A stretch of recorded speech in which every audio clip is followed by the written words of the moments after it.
Okay, so today we're tackling septic shock treatment Yeah. and, specifically how these personalized approaches are kind of shaking things up. Okay. We're diving deep into this review article from the Journal of Personalized Medicine. Okay. And let me tell you, it is dense. Yeah. It is packed with information. I bet. So hopefully we can... Yeah, this is a field where I think, what's so interesting about it is that it's this constant kind of push and pull between established guidelines and then the fact that every patient is different. Right. And you see this nowhere more than in sepsis, particularly when it progresses to septic shock, because we're talking about a condition that has a mortality rate that exceeds 40%. Wow. So, time is absolutely of the essence. Yeah, that's a really sobering statistic, and it kind of makes you realize why this is such an important deep dive. We're talking about really life-saving stuff here. Totally. And I think, while we've made strides with protocols like the Surviving Sepsis Campaign guidelines, which, do a great job of providing that framework for, rapid resuscitation, antibiotic source control, all that stuff. Right. There's always that piece of it that doesn't always take into account how an individual patient's going to respond. It's like you're trying to put like a square peg in a round hole. Totally. You need something a little bit more fine-tuned. That's exactly right. And that's, I think, where personalized medicine is really coming in. Okay. It's recognizing that each patient is unique. Yeah. And that their treatment really does need to reflect that. So where do we even begin, personalizing treatment for something as complex as septic shock? Well, I think early identification is key. Okay. I mean, think of it as like this race against time. Right. The sooner you can identify those patients that are at risk, the better their chances of survival. Yeah. And I think that's where things like those code sepsis programs you're talking about Yeah. really come into play. Right. These rapid response systems that are specifically designed for sepsis. I can see how something like that could really be a game changer in those early stages. Oh, totally. Yeah. They're making a real difference. Yeah. I mean, you look at something like the Princess Sepsis Code, which is a model that was implemented at a hospital in Madrid. Okay. And they saw, I think, a significant drop in mortality just by streamlining the identification and the response. That's incredible. Think about that. It's like Yeah. changing the culture around how we approach sepsis, and it actually leads to, Real change. real change. Measurable results. Measurable improvement. Wow. Yeah. That's really what it's all about. And it really speaks to the power of, catching things early. Totally. Now, the article also touches on this idea of personalized remote monitoring, Right. which honestly sounds super futuristic. It does a little bit. Like almost like a sci-fi movie. Yeah. Like we're going to be able to track people's vital signs and their lab results remotely, and that's going to allow us to even catch this stuff sooner. That's the idea. Wow. The idea is that you could revolutionize how we manage sepsis, especially outside of the hospital setting. I mean, think about it. If you're at home and something's going on, but of course this is an evolving area. We need more research to really understand how this could be applied. Still, that's really cool. It is. So let's kind of switch gears a little bit and talk about fluid management. Okay. Because it sounds like there's this real balancing act Yeah. between giving enough fluid but also not giving too much. Totally. It's not, we used to think more is always better. Right. Just, push fluids aggressively. Yeah. And I think we're realizing it's just way more nuanced than that. So how do doctors even begin to figure out the right amount of fluid for each patient, especially in those early stages when things are so critical? Yeah. So I think it's a combination of looking at their vital signs. Okay. Things like their diastolic blood pressure, which gives us an idea of, how well their blood vessels are squeezing. Okay. And then also doing things at the bedside to kind of assess, how they're responding. And there's this concept called the SOSD paradigm. SOSD. Yeah, salvage optimization, stabilization, and de-escalation. Okay. And it's basically a roadmap for understanding the phases of fluid resuscitation Okay. and how to tailor it to what the patient needs at that moment. So it's not just about like pumping fluids in, it's about understanding the why, the when, and the how much. Exactly. You have to consider the stage of the illness, how they're responding to what you're doing. Yeah. And then this newer paradigm of fluid tolerance. The fluid tolerance. Because we're learning that you can actually cause harm Oh, wow. by giving too much fluid. Interesting. You can cause problems with their lungs, make their heart work harder. That makes sense. So, it's really about finding that balance. So how are doctors striking that balance? So it's a combination of things. Okay. Closely monitoring their vital signs, things like using ultrasound to actually visualize Yeah. if there's fluid building up in the lungs, Oh, wow. and even doing some simple tests at the bedside that give us clues about how well the blood is circulating. It's like being a detective, you know? It is. Like piecing together all these different clues to figure out what's going on. Totally. And it just highlights how much goes into personalizing sepsis care. Right. It's not just about following a checklist. Right. It's about thinking critically and adapting to what that individual patient needs. It sounds like it's as much an art as it is a science. You could say that, yeah. Wow. So we've talked about the importance of recognizing it early. Right. Recognizing, when someone might be at risk. Yep. We've talked about fluid management and how delicate that balance is. Yeah. Let's talk about another aspect of personalized sepsis care, and that's nutrition. Okay. Because that's something that, you might not think about right away. Right. It's easy to think of it as an afterthought, Right. but it's actually a cornerstone of helping these patients recover. So why is that? Why is nutrition so crucial when someone is, battling this? Well, think about your body as like this complex machine, Okay. right? And when sepsis hits, it's like throwing a wrench in all the gears. Right, throws everything off. Exactly. Your body needs extra energy. Okay. Extra resources to fight off the infection, Makes sense. to repair any damage that's been done, and just to maintain all of its normal functions. It's like it's working overtime, so it needs that extra fuel. Exactly. And I think, for years the thinking was that all sepsis patients were what we call hypermetabolic, meaning that their metabolism was like in overdrive. Right. And we now know that that's not always the case. Oh, interesting. So just like every other aspect of this very complex condition, Yeah. the metabolic response to sepsis varies from person to person. So then how do doctors even begin to figure out the best nutrition strategy for each patient? Well, I think it starts with recognizing that nutrition is just as important as any other therapy, Okay. and that it needs to be personalized.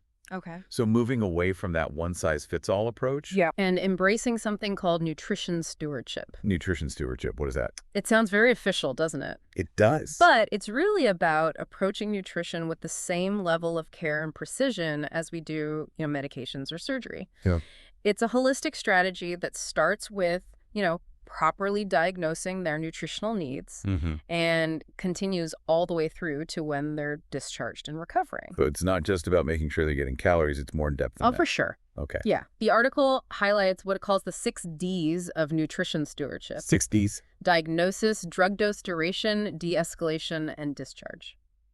It's amazing how much goes into, something we kind of take for granted. I know, it's fascinating, isn't it? It is. And when it comes to, the actual delivery of nutrition, enteral feeding, which is where the nutrients are delivered directly to the stomach or the intestines, Okay. is generally preferred over IV nutrition whenever possible. Okay. It's gentler on the body, Okay. helps preserve the gut's natural defenses, and it reduces the risk of complications. So they're trying to work with the body's natural processes as much as possible. Exactly. Instead of bypassing them. Support the body's own ability to heal. That makes sense. Now, kind of going back to the bigger picture of sepsis management, Okay. the article spends a good deal of time talking about this concept of hemodynamic coherence. Hemodynamic coherence. Yeah. Have you heard that term before? I have not. So basically it means that it's not enough to just restore somebody's blood pressure. Okay. We need to make sure that blood is effectively reaching all the vital organs and tissues. Right. Delivering the oxygen and nutrients they need to function. So it's about making sure that the whole system is working in harmony. Yes. Think of it like a well-conducted orchestra. Okay. Where all the instruments are playing together smoothly. Right. And just like a conductor needs to listen to each section of the orchestra, doctors need to look beyond just blood pressure and heart rate to assess how well the circulatory system is performing as a whole. Got it. So how do they do that? How do they assess this hemodynamic coherence? So they use a combination of those traditional monitoring tools, things like blood pressure and heart rate, Right. but also some newer techniques that give us a more detailed look at what's happening at the microcirculatory level. Okay. So that's the level of those tiny blood vessels. Right. Where the oxygen exchange is actually taking place. So if those tiny vessels aren't working correctly, it doesn't matter what the rest of the orchestra is doing. Exactly. Things get out of tune pretty quickly. Right. So things like looking at lactate clearance, which tells us how efficiently the body is clearing out metabolic byproducts. Okay. And the veno-arterial carbon dioxide gradient, or the veno-arterial CO2. Catchy? Yeah, it is a mouthful. It is a mouthful. But basically, it reflects the balance between oxygen delivery and carbon dioxide removal. Okay. These are all giving us clues about how well those tissues are being perfused. So those little tests, those simple tests that you were talking about at the bedside, yeah, do those play a role here too? Yeah, absolutely. Yeah. So something as simple as capillary refill time, where you press on a patient's fingernail, Right. see how long it takes for the color to return, Yep. can actually tell you a lot about how well blood is flowing to the extremities. Wow. And in fact, there have even been studies showing that using capillary refill time to guide resuscitation can be just as effective as more complex monitoring. That's incredible. It is. That something so simple can give you so much information. It goes to show that sometimes the simplest tools are the most powerful. Yeah. It's all about knowing how to interpret the clues and connect them to the bigger picture. And that's where the expertise comes in. Exactly. Right. That's what sets apart, those who really understand what's happening. It's not just about Yeah. the numbers. It's about understanding the why behind the numbers. The article also mentioned something called tissue red blood cell perfusion. Yes. Or TRBCP. TRBCP. What is that all about? So that's a great question. Yeah. This is a really fascinating area of research that aims to provide an even more precise picture of how well red blood cells are delivering oxygen to the tissues. Okay. It takes into account things like blood flow, oxygen content, and the ability of oxygen to move from the blood vessels into the cells. So it's like a high-definition snapshot. It is. What's happening. Exactly. At a cellular level. A cellular level. Wow. So it's still early days in terms of research, but it has the potential to really revolutionize how we monitor and manage things like blood transfusions and other therapies that are aimed at optimizing oxygen delivery. Wow. So it sounds like the future of sepsis care is really all about this personalization and precision. It is. Which is really what we're talking about. It is. And that kind of brings us to this other area where personalized approaches are showing a lot of promise. And that's these blood purification therapies. Okay. So let's dig into that. Let's do it.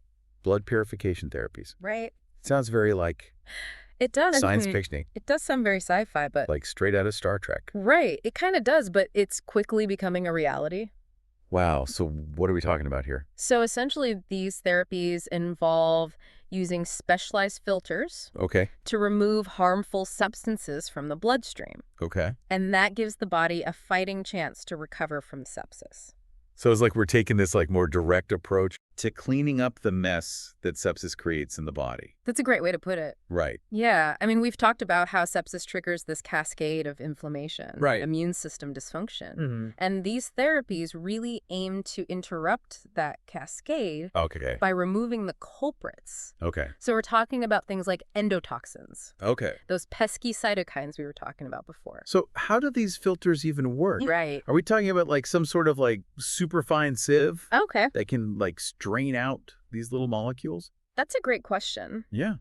So it's a bit more sophisticated than a sieve. Okay. But you've got the right idea. Okay. So there are different types of blood purification membranes. Okay. And they're each designed to target specific molecules that are involved in that sepsis cascade that we were talking about. Okay. So some of them do act like really high-powered filters where they have these tiny pores that remove those inflammatory mediators just based on size. Okay, so just size alone? Just size alone. Wow. And then there are others, and these are called specific adsorption therapies. Okay. And they use specialized materials that actually bind to and remove specific targets. So endotoxins or exactly. cytokines. Yep. Wow, so it's you have this customized toolkit. That's a great way to put it. To really tackle all these different aspects of sepsis. That's a really nice way to think about it. Right. Yeah, and it's a field that's constantly evolving. Researchers are developing even more targeted and efficient membranes all the time. Wow. So is there a one-size-fits-all solution here, or? That's a great question, and unfortunately, there isn't. Right, because I imagine, just like with everything else we've been talking about, the type of blood purification therapy probably needs to be tailored to that patient. Yeah. The optimal strategy really depends on a lot of different factors. Okay. Like, how severe is the sepsis? What are the specific molecules that are driving that inflammatory response? Okay. What's the patient's overall health like? So you really need to consider all these different angles. You really do. Now, you mentioned earlier these endotoxin activity assays. Yes. EAAs, I think we call them. EAAs, exactly. Tell me a little bit more about those. Okay. Because those sound fascinating. Yeah, I mean, imagine being able to see exactly how much endotoxin is circulating in a patient's blood.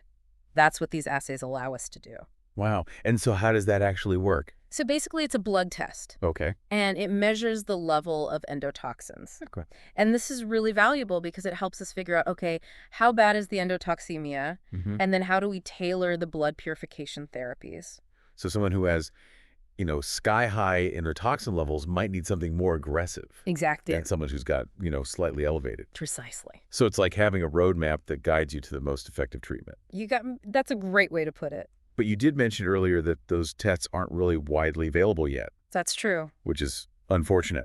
It is. So are they, super expensive? So they can be, and part of it is also just the equipment that's needed to run them. Okay. So it's not as simple as just, getting a blood sample and popping it in a machine. Right. There's a little bit more to it. Okay. But I think as awareness grows, as the technology hopefully becomes more accessible, I think we'll start to see them being used more and more.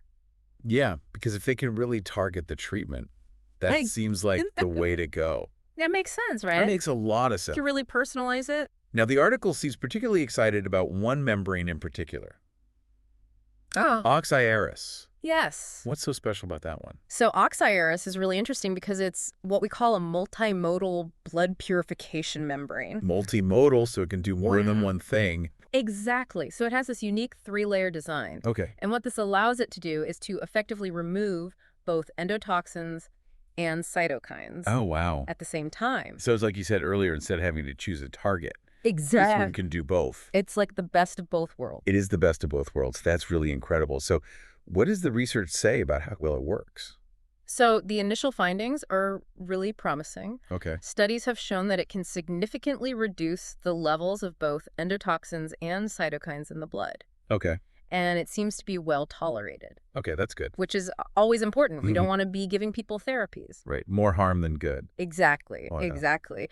And what's even more exciting is that some early clinical studies are showing improvements in organ function. What? A reduced need for vasopressors. Wow. And even lower mortality rates in patients with septic shock. Wow, that's remarkable. It is really remarkable. Well, are they using this regularly now? So it's being used more and more. Okay. But like any new therapy, right, there are still some practical considerations. Okay. Like what? So we're still figuring out the optimal timing. Okay. The optimal dosage. Okay. And of course, we always need those larger, more robust clinical trials. Right, to really confirm. That it's doing what we think it's doing. Exactly. But it sounds like it could really be a game changer. It really does. That's incredible. It's amazing to me how much, I know. research and innovation is happening in this field. It's exciting, isn't it? It's incredibly exciting, and it gives me a lot of hope for the future. Me too. So with Oxyaris, what I'm hearing is it really embodies this idea of personalized medicine. It does. Because you can use it alone or you can use it in conjunction with other therapies. Totally. And I think that's the beauty of it. Yeah. Is that it can be tailored to what the patient needs. That seems to be the overarching theme. It does. Of this whole conversation. Yeah. Is that it all comes back to personalizing the approach. Absolutely. Which is really cool. It is. So we left off talking about this whole idea of personalizing treatment for sepsis. And it seems like blood purification therapies really embody that. They really do. And it's an exciting area because it allows us to directly target those inflammatory molecules that are wreaking havoc in the body. It's like we're taking a more proactive approach rather than just trying to manage the symptoms after the fact. Exactly. And we've seen some remarkable advancements in this area with membranes like Oxyaris showing great promise in terms of reducing inflammation and improving outcomes for patients with septic shock. Yeah, Oxire seems to be a real game changer. It's incredible how it can target both endotoxins and cytokines simultaneously. Do you think that multimodal approach is going to be the future of blood purification therapy? It's definitely possible. I mean, it makes sense, right? Why limit yourself to targeting just one type of molecule when you can go after multiple culprits at the same time? And as the technology continues to evolve, I think we'll see even more sophisticated membranes that can target a wider range of inflammatory mediators with even greater precision. That's fascinating. So as we wrap up this deep dive into personalized sepsis treatment, what are some of the key takeaways you'd like our listeners to remember? Well, first and foremost, I think it's important to remember that sepsis is a life-threatening condition that requires prompt recognition and treatment. Every minute counts. Absolutely. Early intervention is key. Exactly. And the second takeaway is that there's no one-size-fits-all approach to sepsis treatment. Every patient is unique, and their treatment needs to reflect that. Personalization is key. Precisely. Whether it's tailoring fluid management, optimizing nutrition support, or exploring cutting-edge therapies like blood purification, the future of sepsis care lies in recognizing and responding to the individual needs of each patient. I think that's a powerful message to end on. Sepsis is a complex and challenging condition, but by embracing personalized approaches and working together as a team, patients, families, and healthcare providers, we can make a real difference in the fight against this deadly disease. I couldn't agree more. Well, this has been an incredible deep dive into the world of personalized sepsis care. Thank you so much for joining us today and sharing your expertise. It was my pleasure. Always happy to talk about this important topic. And to our listeners, thank you for tuning in. We hope you found this information valuable and empowering. Until next time, stay curious and stay healthy.